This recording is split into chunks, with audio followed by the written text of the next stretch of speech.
Friends, మా కుక్క పిల్ల పేరేంటిదో చెప్పలే కదా ఫస్ట్ వీడియోలో చెప్పలే కదా, అందుకే మా పప్పి పేరు అది చార్లీ.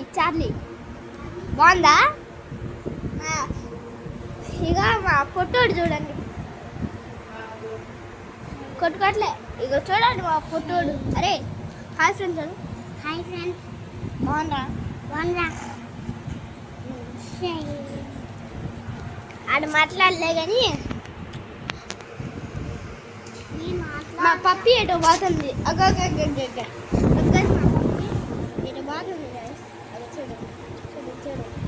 మా ఉప్పు మా ఇచ్చాడు గాయస్. ఆ పప్పి చూడండి బాగా అవుతుంది కదా. దగ్గరికి వచ్చింది. కానీ ఫ్రెండ్స్ కుక్క పిల్ల మా ఉప్మా ఇచ్చింది ఫ్రెండ్స్.